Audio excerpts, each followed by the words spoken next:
Hello, good morning. कसे आहात सगळे?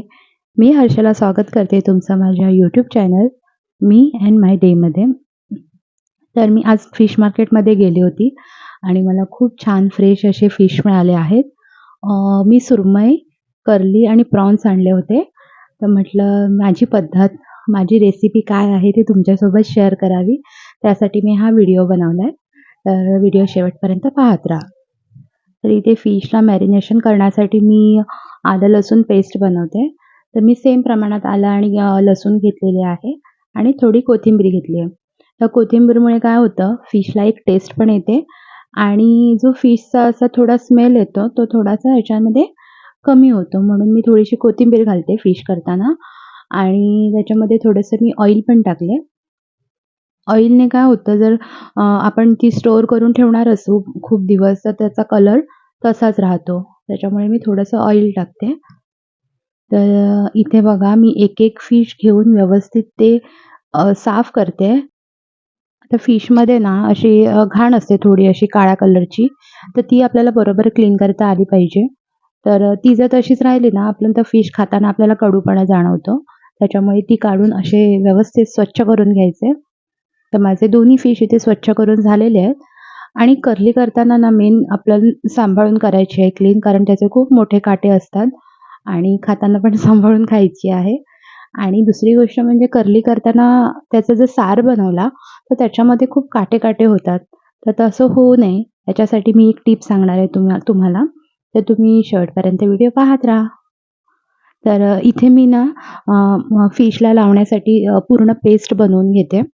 तर हे पेस्ट बनवताना मी घरगुती मसाला जो आपला लाल तिखट असतो, तो, हळद, मीठ, परत आगळ आहे माझ्याकडे आणि लिंबाचा रस, आलं लसूण पेस्ट असे सगळे इन्ग्रीडियंट्स एकत्र करते आणि त्याची पेस्ट बनवून घेते. जर आपण अशा प्रकारे पेस्ट बनवली ना, तर आपल्या फिशला ना पूर्ण मसाला समप्रमाणात सगळी टेस्ट लागते. असं कुठे कमी जास्त होत नाही. आपली इव्हन टेस्ट येते सगळीकडे. त्याच्यामुळे ही अशा प्रकारे पेस्ट बनवून घ्यायची आणि एक-एक करून आपण सगळा फिशला लावून घ्यायचा आहे. तर मी ही अशा प्रकारे आता बनवली आहे पेस्ट आणि मी एकेका फिशला व्यवस्थित कोट करून घेणार आहे.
तर इथे बघा मी सगळ्या फिशना असे पेस्ट अशी कोट करून घेतलेली आहे आणि मी हे तासभर असंच ठेवणार आहे. जेणेकरून ते व्यवस्थित मसाले त्याच्यामध्ये मुरतील आणि दुसऱ्या साईडला मी प्रॉन्सना पण आलं लसूण पेस्ट लावून ठेवले.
आणि मी हे इथे हिरवं वाटण मिक्सरला लावून घेते, त्याची पेस्ट बनवून घेते आहे.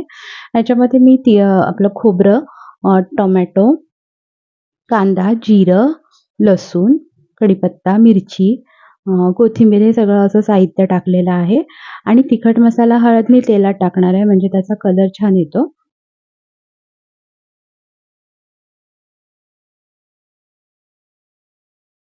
तर इथे तेल टाकलं होतं मी आणि गरम तेलामध्येच मी कढीपत्ता आणि लसूणची फोडणी दिली आहे आणि हे मसाले जे आपले तिखट मसाला आणि हळद ते पण मी तेलामध्ये टाकलंय आणि हा हिरवा वाटण आता मी ह्या तेलामध्ये एक 5 मिनिटासाठी परतून घेणार आहे.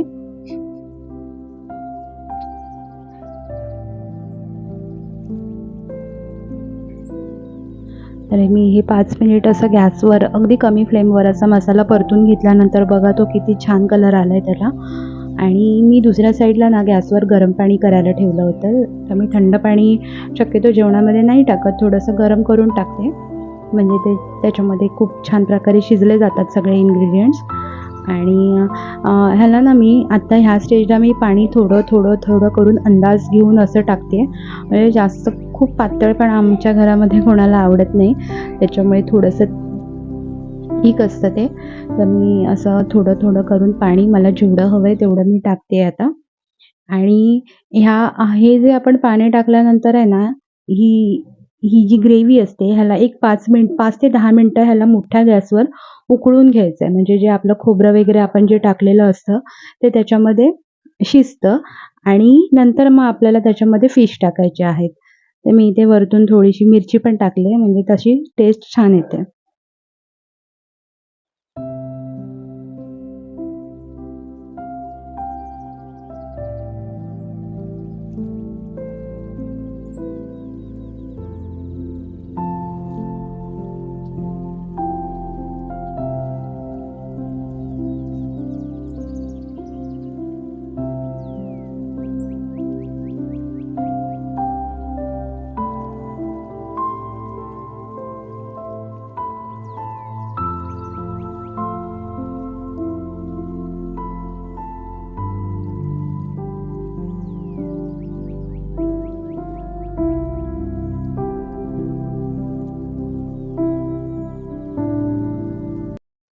बघा आपल्या फिश करीला किती मस्त उकळी आलेली आहे आणि या स्टेजला आपल्याला फिश ग्रेव्ही करीमध्ये टाकायचे आहेत. तर मी एक-एक करून सगळे फिश ह्याच्यामध्ये टाकतेय आणि आता फिश टाकल्यानंतर आपल्याला 10 मिनिट तरी हे अजिबात हलू द्यायचं नाहीये आणि अगदी मीडियम फ्लेमवर ठेवायचं आपल्याला. अगदी बारीक फ्लेमवर ठेवलात तरी चालेल आणि हे 10 मिनिट्स असंच ठेवायचं आहे. तर ह्याचं काम आपलं संपलेलं आहे. तर काही म्हणजे हलवण्याची गरज लागत नाही. ते आपल्या गरम करीमध्ये ते आपोआप सगळे फिश शिजले जातात. तर आपण इथे जास्त जर करीमध्ये जर ढवळाढवळ केली तर मग आपल्याला खूप ते काटे-काटे होतात आणि आपल्याला पण खूप सांभाळून खावे लागतात. तर म्हणून मी ते दुसऱ्या साईडला ठेवलं आणि मग इथे मी प्रॉन्सला फोडणी घालायला घेतलंय. तर प्रॉन्समध्ये मी म्हणजे प्रॉन्स आमच्याकडे 2 प्रकारे केले जाते. हे कांदा टोमॅटोमध्ये एक आणि दुसरं म्हणजे जो आपला वाटपाचा मसाला असतो त्यामध्ये. पण मी आज बनवते कांदा आणि टोमॅटोमध्ये. तर याच्यासाठी मी तेलामध्ये कढीपत्त्याची फोडणी दिली आणि कांदा टाकलाय. आणि हे बघा, अगदी बारीक गॅसवर किती छान उकळतंय. आणि कलर पण बघा, कलरही मस्त आलाय. तेलात मसाला टाकला तर कलर खूप छान येतो. आता इथे थोडा कांदा गुलाबी कलरमध्ये आला आहे आणि याच्यामध्ये मी टाकते आता टोमॅटो. टोमॅटो थोडा नरम झाला की आलं लसूण टाकणार आहे आणि थोडंसं मीठ टाकून त्याच्यावर झाकण ठेवून द्यायचं म्हणजे ते आपोआप त्याच्यामध्ये शिजलं जातं. नरम पडतो कांदा टोमॅटो. आणि मिरच्या पण टाकते. हे जर तुम्हाला हवं असेल जास्त स्पायसी तर तुम्ही मिरची टाकू शकता किंवा मग स्किप करू शकता.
तर इथे बघा सगळे मसाले आणि टोमॅटो, कांदा सगळं छान स्मॅश झालेलं आहे.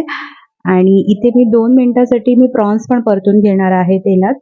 आणि आता ही तुम्ही वाफेवर पण शिजवू शकता, पण मी थोडंसं पाणी घालून ती शिजवून घेतेय.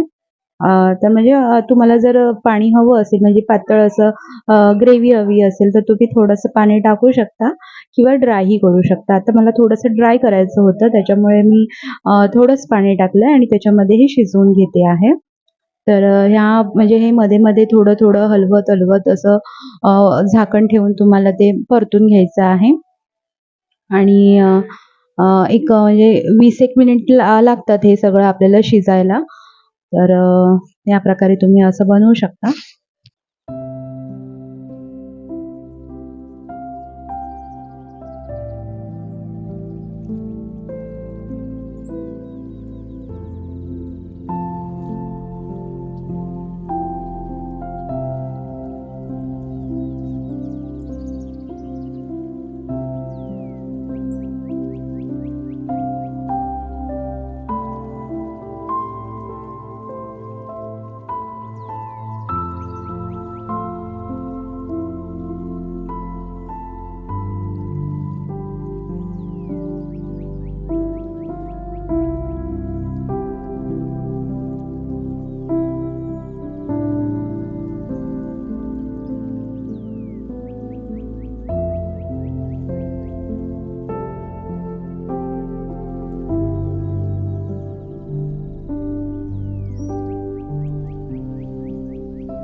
तर सॉरी फ्रेंड्स, हा व्हिडिओ माझ्याकडे व्हर्टिकलमध्ये शूट झाला.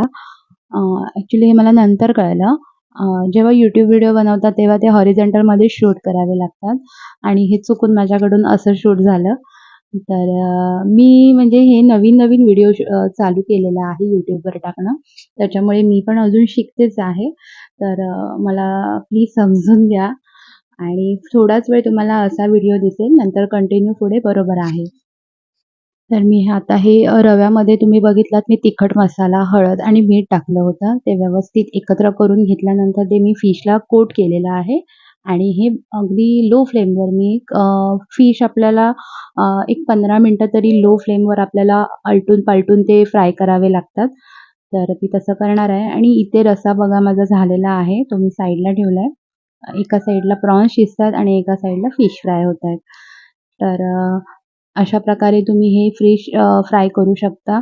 गॅस खूप जास्त मोठा नाही करायचा आहे. मग बाहेरून रवा करपतो आणि आतमध्ये फिश शिजत नाही. त्याच्यामुळे हे बारीक याच्यावरच आपल्याला फ्राय करायचं आहे. आता कर्लीची जी आपण करी बनवली आहे त्याच्यासाठी एक टिप तर आपण बघितली की अगदी लो फ्लेमवर आपल्याला ते शिजवून घ्यायचं आहे. आता दुसरी म्हणजे जेव्हा आपली करी शिजवून आपण बाजूला ठेवतो, त्याच्यानंतर काय करायचं आहे, की जे पीसेस आपण त्याच्यामध्ये जे टाकले होते, ते आपल्याला हलक्या हाताने अगदी स्पूनने एक-एक करून ते सगळे पीस त्याच्यातले काढून वेगळ्या प्लेटमध्ये ठेवायचे आहेत. आता ते परत जर त्याच्यामध्ये खूप जास्त वेळ जर राहिले आणि खूप आपण ढवळाढवळ केली, तर ऑफकोर्स ते त्याचे काटे बाहेर निघणार आणि मग ते खूप असं खाताना त्रास होणार. त्याच्यामुळे तुम्ही काय करायचं, एकदा ती करी बनली ना, की त्याच्यातले आपण रिमूव्ह करायचे पीस आणि ते नंतर आपण साईडला घेऊन खाऊ शकतो. तसे पण ते शिजलेले असतातच. पण असं केल्याने मग त्याच्यामध्ये काटे-काटे होत नाही. तर म्हणजे असं तुम्ही ट्राय करू शकता आणि इथे माझे फिश पण सगळे व्यवस्थित फ्राय झालेले आहेत. आणि बघा म्हणजे दिसायला तर एवढं सुंदर वाटतं, की आत्ताच खावेसे वाटते. तर हे टेस्टी पण झालेत आणि टेम्प्टिंग पण दिसत आहेत. तर तुम्हाला कसा वाटला व्हिडिओ? तुम्हाला माझ्या रेसिपीज आवडली का? आणि काही असेल म्हणजे तर तुम्ही मला नक्की कमेंटमध्ये सांगू शकता. तर मी हे असं थोडंसं डेकोरेट पण करून दाखवते तुम्हाला. तर असेच नवीन-नवीन रेसिपीज हव्या असेल तर तुम्ही माझं चॅनल नक्की सबस्क्राईब करा आणि बघत राहा नवीन-नवीन रेसिपीज आणि काही तुम्हाला अजून कसली रेसिपी हवी असेल, तर तुम्ही मला कमेंटमध्ये नक्की सांगू शकता.